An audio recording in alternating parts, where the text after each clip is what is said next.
Exactly.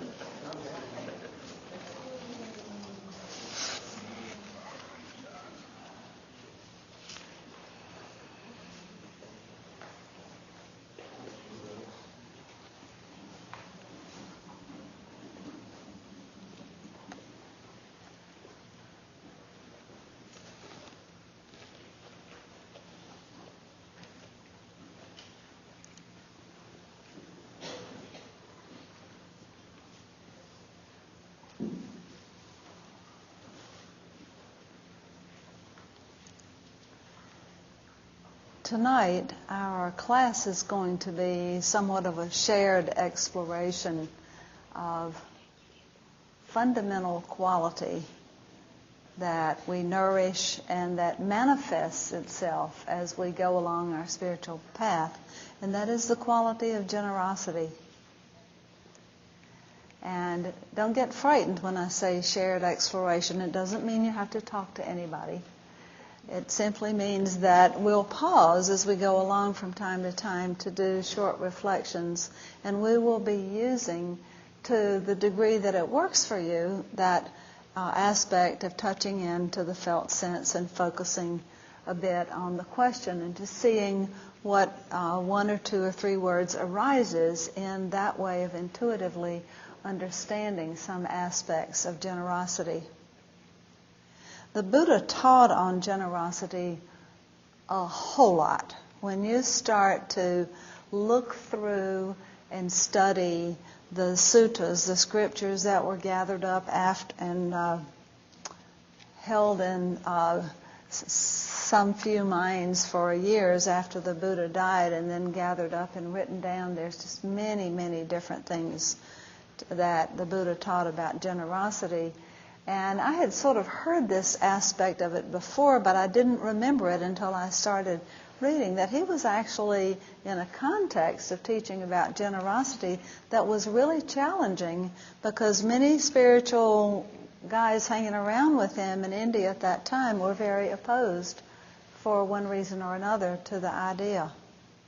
And part of the opposition grew out of the tradition of the Hindus at that time, which encouraged people to give, but they were to give to the Brahmins. It was fine for you to give as long as you gave to the right people. And of course, there were a number of people in opposition to that, other spiritual teachers that were in opposition to that idea, to be told who to give to.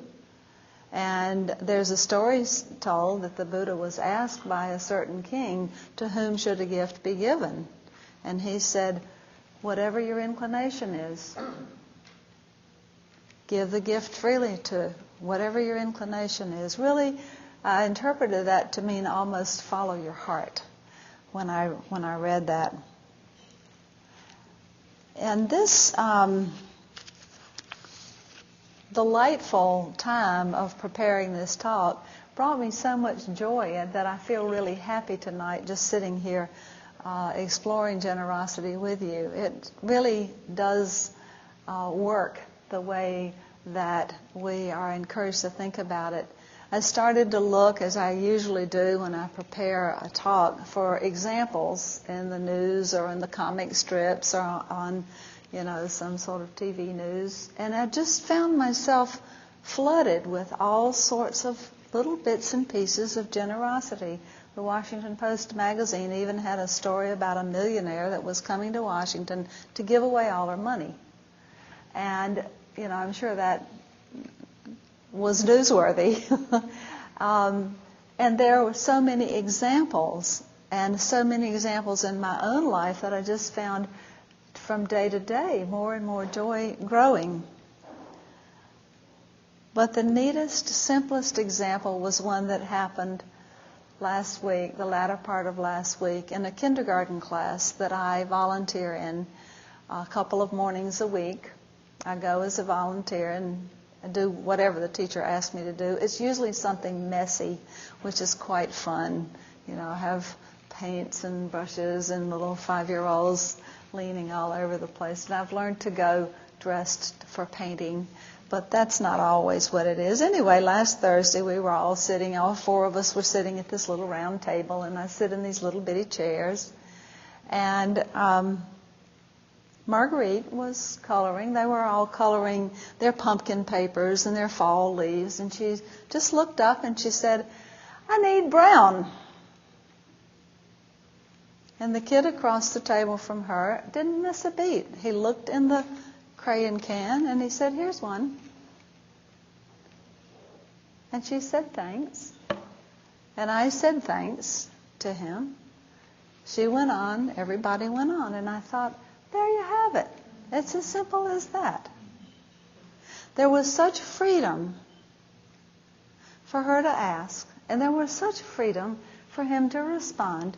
I didn't see him sit there and wonder if he had done all the brown he wanted to do on his paper so he could afford to let her have a little brown for hers, or anything like that. Of course, there were lots of cans of crayons around. But it was such a gentle, simple, right-on teaching of the freedom and generosity and also the connectedness.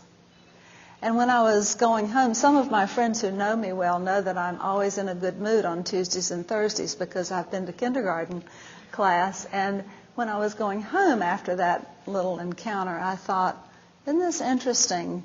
Because if you were to look at it through the standard lens of generosity, you would say, well, isn't Jackie being generous to volunteer her couple of hours a week of relatively skilled knowledge but no paycheck to the kindergarten class? And I realized yet again how much I receive from that activity, from that pretty simple encounter that we do. And if any of you think it's fun to volunteer anywhere in any school, they do run that program here through Java, so I'll just put in that pitch. That's how I found out about it. So the freedom and the connection that are possible, that are evident, and that get nourished and maintained as we practice generosity are the two aspects that I wanted to talk about. So frequently we are gifted in these simple ways. I need a glass of water, and it's brought to you. Hi to your friend on the phone. Do you have a few minutes? And the attention and the caring is there. Simple. Almost at times below the radar of the gifts that we receive in our daily, ongoing in and outness of our daily life. So I'd like you first, in our first little reflection, to just sit quietly and again go in and have that sense of groundedness and awareness and presence. And think about a time when someone gave you a gift. And it might be that simple gift of a smile or a time to listen. It might be when you badly needed some money or a ride. It could be the gift of safety and trust in our families or in our close friendships. It could be that sense of trust that you experience when you come into a spiritual community where people have made a commitment not to harm each other. I was thinking about the gift of forgiveness and an encounter with a friend where there had been some hurt on both sides. And what a gift to both to be able to speak in honesty and to experience the forgiveness both ways. So as you reflect, just let a time come to mind when it might have resonance for you. And as you sit with the memory of the experience of someone giving you a gift, settle into the felt sense of that act. What's present?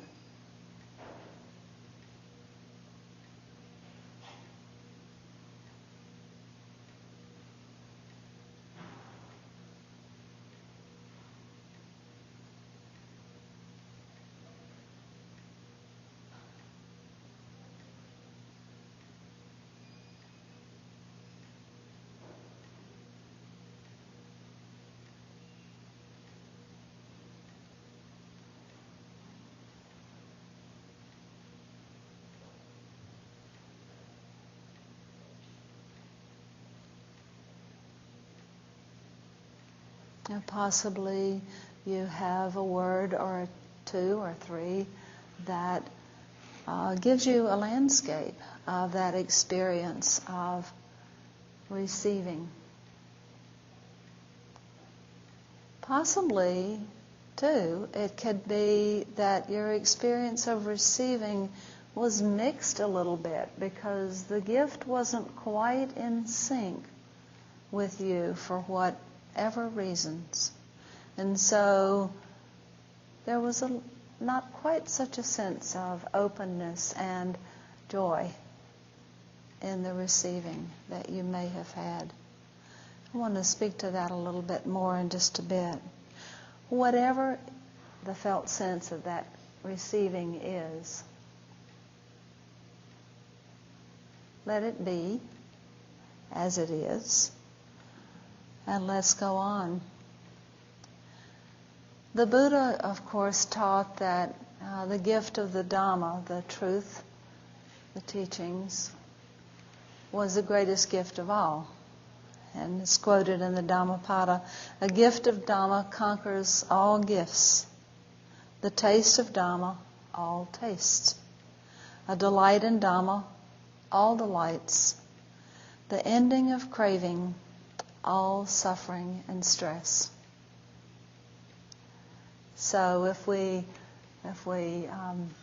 rest in that sense of the gift of the Dharma as the end of our suffering, what a gift indeed it is.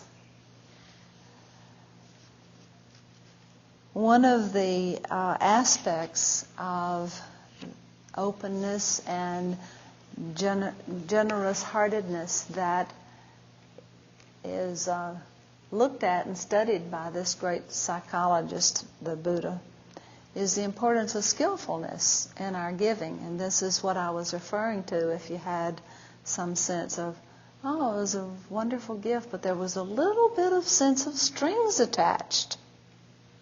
Or there was a little bit of sense of, this person gave me what they thought I needed, but it didn't quite make me feel understood or listened to. So that can happen as well. And not only then are we practicing generosity as a way of cultivating the clarity and freedom from attachment, from craving, but in our actions looking for skillfulness that really has that quality of connectedness to it. The second reflection is reflecting on yourself as a giver. Now, some of us were taught, and it was a big mistake, but I was taught it, and you might have been too, taught that we're not supposed to notice the good things that we do. We're not supposed to pay any attention to our good actions. Well, that's just a mistake. We miss half the joy in life if we can't say, well, that felt good, or I'm glad I did that. So this reflection is an invitation to, again, in using the felt sense, allow a memory to come of a time when you offered something, when you had a sense of the open-hearted generosity of your offer to someone else. And just take a few moments and see if you can have a bodily experience of the giving. Now, what's present?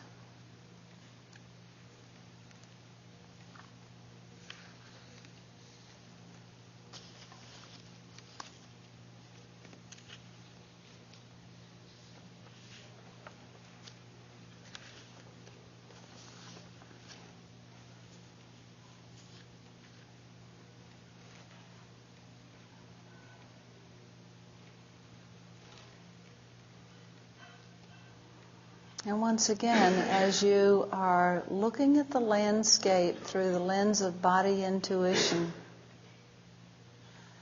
it's not necessary to have a lot of words, but this reflection may bring up a word or two to describe the experience that has meaning for you. And once again, the goodness, the joy, the satisfaction of giving. The delight. I actually experienced in my memory just then a sense of just real delight. I'm so glad that I could be there participating in that gift. A week or so ago, some of us in a small group from here went out to help a friend whose back was against the wall, so to speak. She was to entertain before their son's wedding, the day before their son's wedding, and the week before the son's wedding, her husband broke his arm. And she asked for help. And it was really clear. And it was such a joy to help, because the request was, I need these tables moved, and I need these glasses washed, and I need this china brought out, and I need these things put in place. And it was an absolute delight to be able to offer that. No strings attached. One of the quotes of the many, many, many quotes that I came up with when I started searching is this question in the sutta. And what is the treasure of generosity? There's a case of the disciple of the noble ones, his awareness cleansed of the stain of stinginess, living at home, freely generous, open-handed, delighting in being magnanimous, responsive to requests, delighting in the distribution of alms. This is called the treasure of generosity. I really like being free from the stain of stinginess. That just kind of does it. Here's a quote from Geluk Rinpoche about that. That is, if I can find it. I told you there were lots. Oh, shucks. Here it is. He says, when you are practicing generosity, you should feel a little pinch when you give something away. That pinch is your stinginess protesting. If you give away your old, worn-out coat that you wouldn't be caught dead wearing, that is not generosity. There's no pinch. You're doing nothing to overcome your stinginess. You're just cleaning out your closet and calling it something else. Giving away your coat might keep someone warm, but it does not address the problem we face as spiritual practitioners, to free ourselves from self-cherishing and self-grasping.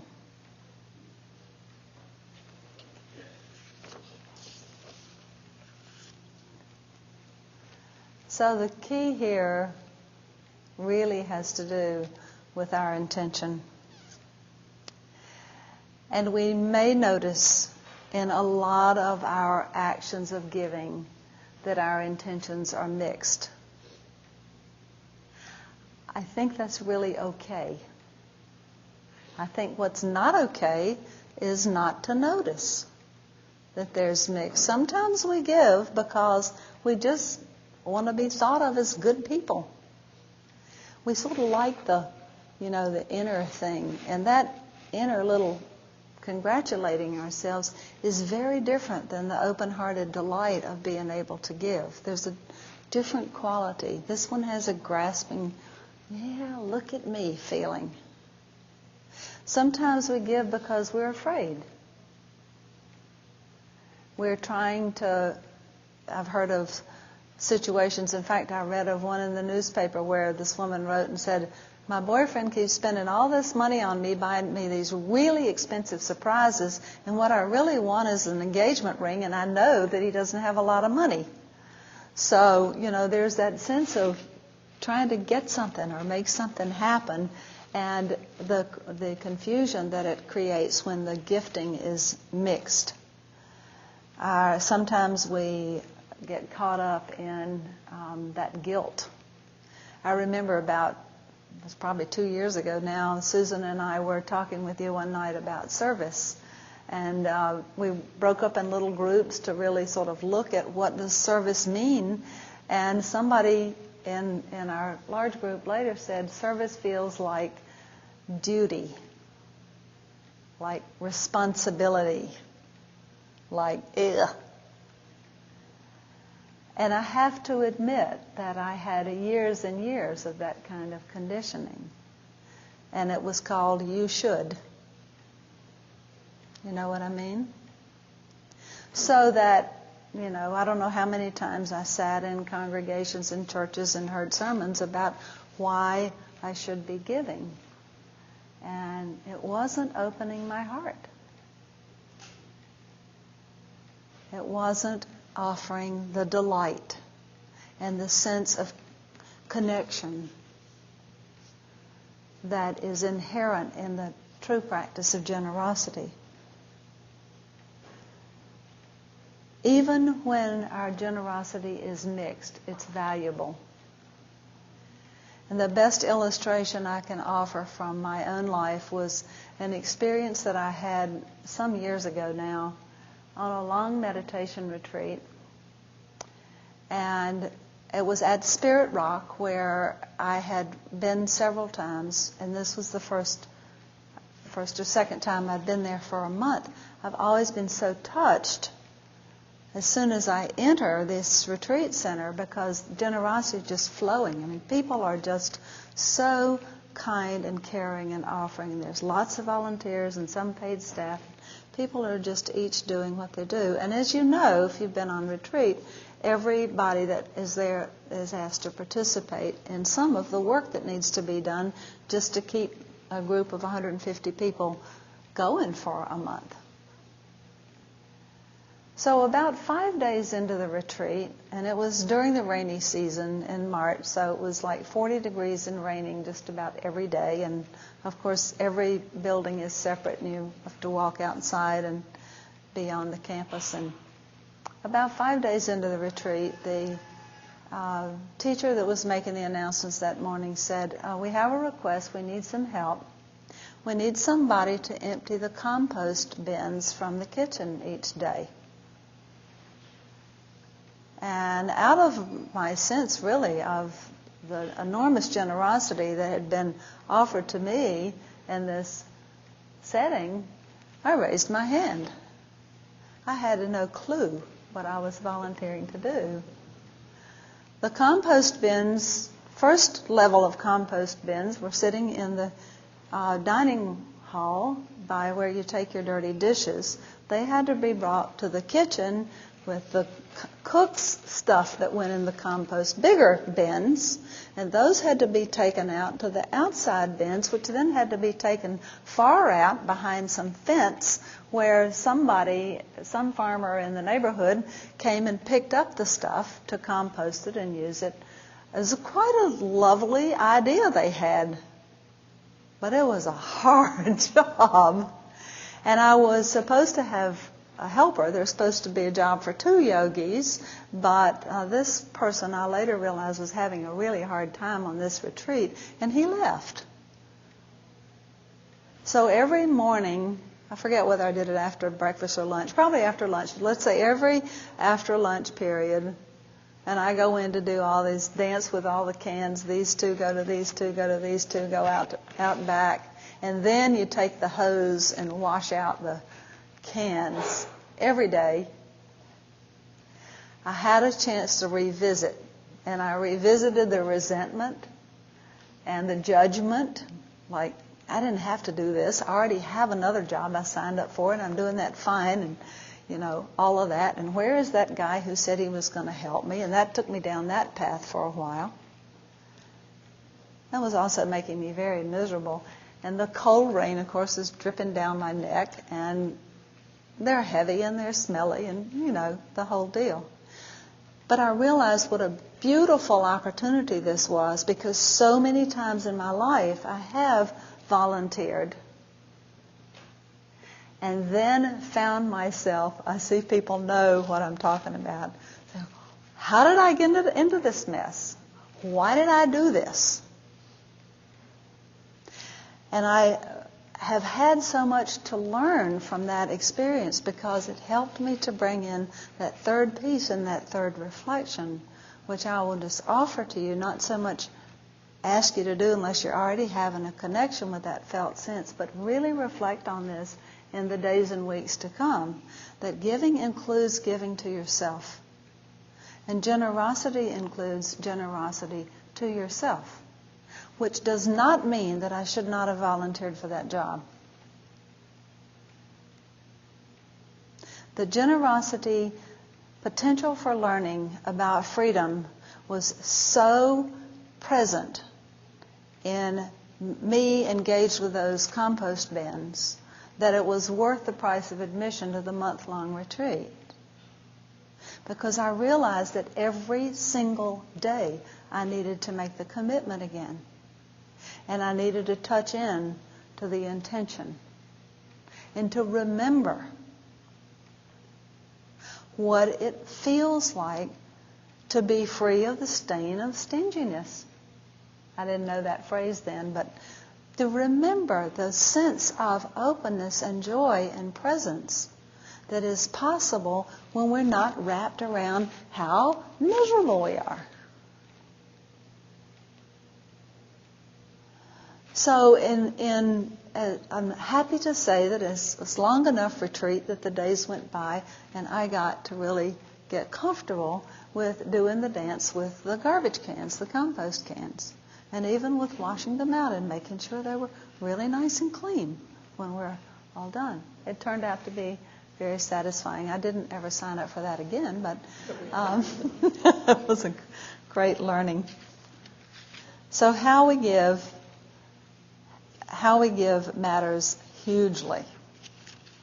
Again, I'm having trouble keeping my papers here. Let's see. Gil Fronsdale says this: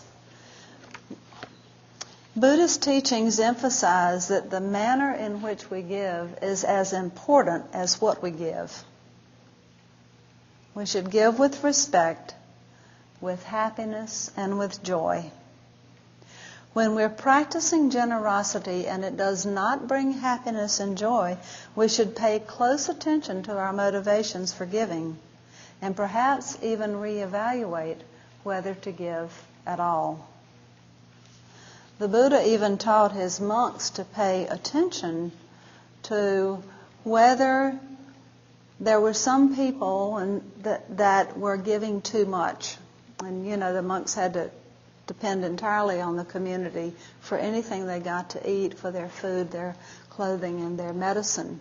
And some people would, and their effort was to build up a lot of merit and really be seen as good people, would give too much to the detriment of their family. And this is where I think this question of giving to yourself really comes in. There's a qualitatively felt sense of difference between self-cherishing and the generosity to the life that shows up in this form right now. When this life that's showing up in this form right now needs tender care, needs kind listening, needs a break from the busyness, needs to have the capacity to say, I need some help. That's what is meant by generosity to oneself. In other words, it's keeping the connection. It's recognizing I'm not separate from the rest of life. And this generosity business is not a one-way street. It's indeed the reciprocity of the giving. I wonder if you noticed in that first reflection about receiving the gift, did you have a sense of gratitude? It seemed to me when I was working with that the receiving part really is what we usually call gratitude. And the offering part is what we usually call generosity. And I didn't see a way to separate them. Gratitude arises naturally out of receiving a gift, and generosity arises naturally out of gratitude. It seems circular to me, connected to me in that way. I'm sure there are plenty of other ways to think about it. Andy Olinsky has such a wonderful way of speaking to the connection part. He says, in a profoundly interdependent world, generosity is fundamental to the entire economy of life. Even the simplest biological function involves receiving something from others. Nutrients, oxygen, life. Processing it in some unique way and then passing it on to all other members of the matrix of life. We all do this whether we want to or not, and whether or not we are aware of it.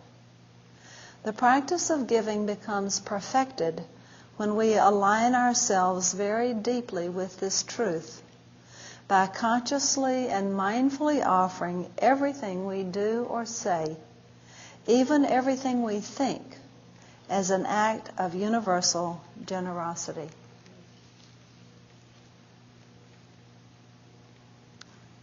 So remembering that the Buddha stressed it's a free choice, literally, a free choice. And that it's a choice based on your intention and your sense of connection to life. I'm going to segue into a request that I've been asked to make by the board in recognizing that this whole organization is a volunteer organization. We don't have any paid staff. We don't have any paid teachers. We're dependent on the generosity of each other for the teachings, for the functions of the board, for our social gatherings, for our action in the community that Ali was pointing to. We are dependent on each other in a very real sense like that. And what we need now is some volunteers that will commit so that we have a kind of regular sense of people that will come and help each week with setting up the chairs, because they're not like this when we walk in on Tuesday night, and then putting them back after the class, bringing out our materials and then putting them back, setting up the sound system and then turning it off and putting everything away. And it would be super great if we had one person who would be the volunteer coordinator. Now, I've been in a lot of volunteer organizations in my life. I used to work for a United Way agency, so as soon as I heard the volunteer word, I start getting a little edgy, because you get afraid that you say yes and then you never get to say no. It just goes on forever. I don't know if that happens for you, but a lot of times it's a sense of, wow, I didn't mean to say I'd do this until I'm on my deathbed. I just wanted to help. And I'm proposing this. I'm proposing that we once had a system that we thought worked pretty well, and it went month by month. So I would like to ask you, as soon as we close tonight, if you feel like you can help with the setup that I've mentioned and the putting things back, as I've mentioned, and you're willing to do that, you're just being asked to commit to do it for a month. And in December, we'll have a little way to ask for more people. And maybe you're good to sign on for another month. I don't know.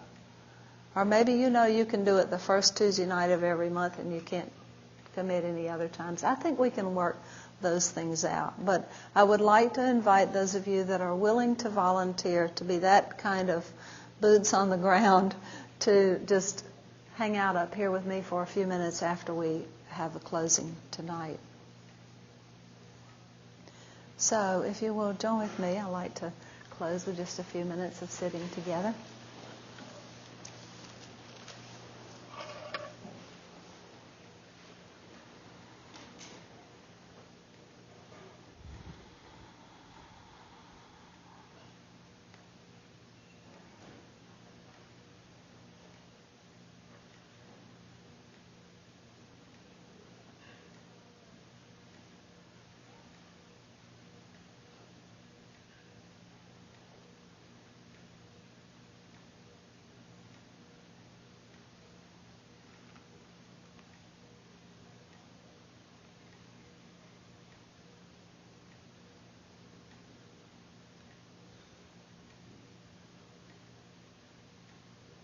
May I remember my intention to freedom.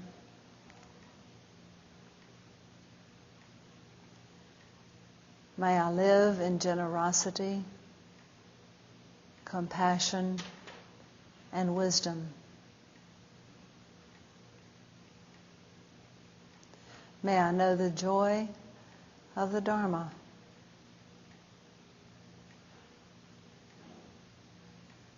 May I be at peace.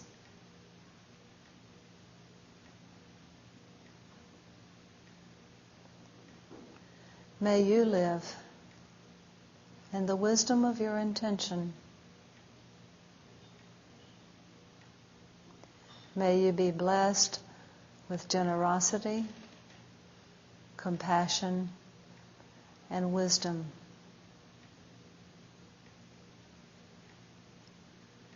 May you thrive with the joy of the Dharma. May you be at peace.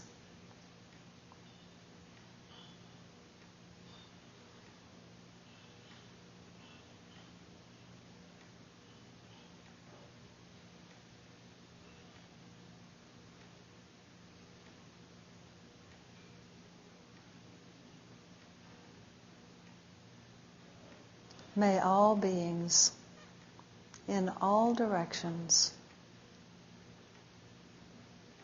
be blessed with the joy of the Dharma.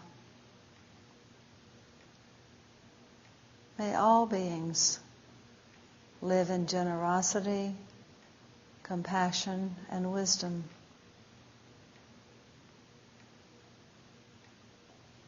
May all beings be at peace. And may our practice have benefit for all sentient beings.